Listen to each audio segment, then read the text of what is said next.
Welcome to Future of Risk, presented by Zurich North America.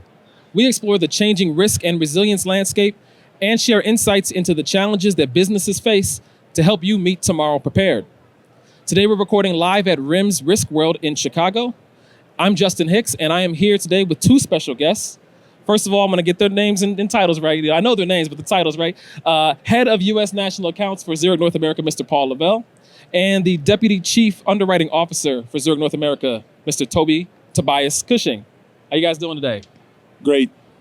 Great. Now, I want to start off our conversation today. We're talking about artificial intelligence and the many ways that that's impacting our industry here and with Zurich. So, Paul, I'm going to start with you, kind of discussing the role of AI is having with our risk managers. How are you talking about that here at RIMS, and what are some of the key focus areas? Well, first of all, Justin, thank you very much for taking the time to get into what is a really core issue for all of RIMS, but actually the future of our business.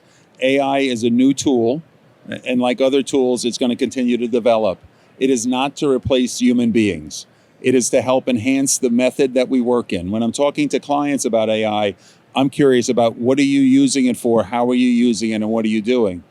Then I revert internally, and how are we using it? I'll give you, for instance, in our D&O book, we're using it we're using AI to do the data research, the collection of important information, to collate volumes and volumes of information to help the underwriter get to the data they need as quickly as they can, as accurately as they can, which is a real challenge for AI. Sure. So that they can produce a product for our client that is exactly what they need and fits the solutions that we're looking for. And how would you say then that the tools that we use at Zurich are empowering our underwriters and claims professionals there? Well, on the claims side, we're using it. If you just take a typical claims file, that's often medical records, we're using that to collate through volumes and volumes of information to get to the core information so that the adjuster who's been trained to handle and adjust that claim can get to the quick of what we really need out of there. In addition to that, we use keyword searches for things that might highlight a claim that has, let's say, a higher value or more complexity to it to make sure it's in the right hands within the claims department. In the underwriting world, I mentioned the D&O area, we're also using it across the organization where we can get data pulled through so that the underwriter is actually underwriting and not data collecting. It's speed. I think that's kind of the major takeaway that I'm getting out of this. Tobias, what would you care to add on to that? Yeah, so on the underwriting side of things, I think it's really important to realize that first what you focus on is the underwriting vision, right? How do we want to individually underwrite files? How do we want to look at our portfolio and try to manage that portfolio at the company level?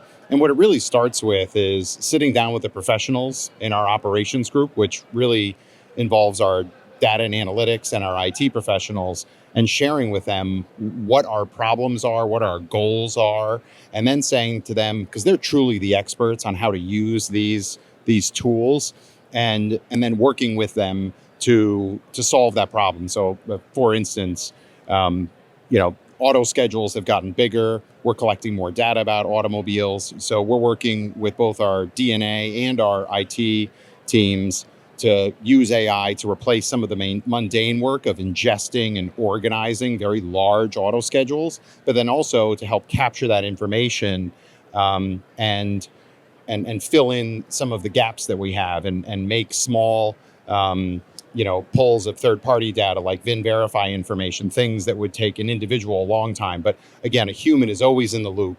None of our underwriting decisions are being made by AI, but really, like Paul was saying, we're trying to use the AI to replace some of the mundane work and then enhance some of the analytics. I don't know anybody that wouldn't sign up for getting rid of some of the mundane work. I think that's really critical, and it's going to help us and help our customers that we interact with.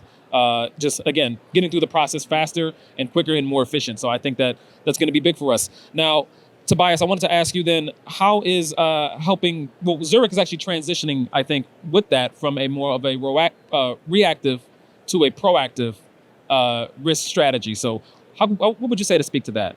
Absolutely. So, when we talk about helping prepare our clients for facing the risks that they have and helping them predict what is going to cause them, especially catastrophic loss of life or injury, or also very large financial or property problems, that's where you start. It always starts with where are the claims happening and what is happening leading up to those claims from a behavior or an environmental perspective. And that really takes working with our claims professionals and some of our risk engineers to figure out really what's causing large losses.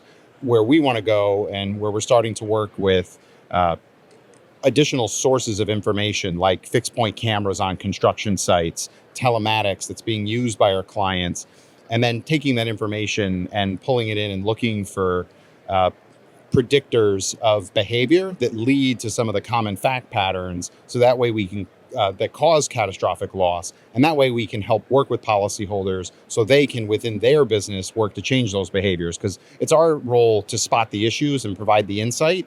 And then our clients are the ones that change the behaviors and operations with their teammates to try to avoid those risks. It also tells us how, when we do have a really bad incident, many times that data collection is already happening by our policyholders, and we need to catch up with the information and tools that they're using in order to analyze and cross-reference that information with our claims.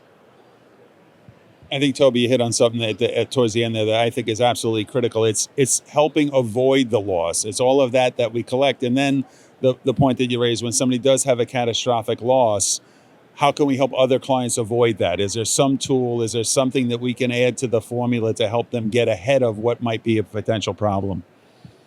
And so keeping with that then, Paul, what would you say are some of the other considerations that we need to be mindful of when we implement something like artificial intelligence? Because again, this is still fairly new to not just Zurich, but the entire insurance industry. So what are some of those considerations that you care to talk about? Well, again, Toby had mentioned this. The decisions are being made by a human being, right? And we will not replace the ability of a person to make a decision. We can get better data points. We can use the DNA, data and analytics to help us make those better decisions. But we're not losing sight of it's a people business. We're at an arena here that's holding thousands of insurance folks who are in the business of helping people avoid risk, and if not avoid risk, take care of risk.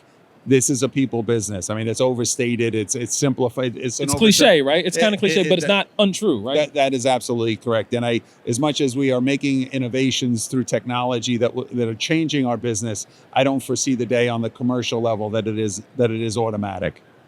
Well, it's clear that AI is not just some random buzzword that we're throwing around. It actually is a transformative tool that we are implementing right now, and it's having real-time results and impacts for our customers and all of those that interact with us at Zurich. So I appreciate the transparency that the two of you have shared today regarding artificial intelligence, and that Zurich is still committed to involving in just people in general, our end users, and also one other thing, just kind of the governance piece, I think is critical too. Just making sure that we implement artificial intelligence with the right level of governance and care that it requires. So, absolutely. I appreciate both of you taking time today to stop by and joining us here at RIMS at the podcast. And thank you all for listening and watching. If any of you happen to listen to the podcast or see the podcast, please take a moment to stop and give us a review or a comment. And you can also send us a note at media@zurichna.com. This has been Future of Risk, presented by Zurich North America.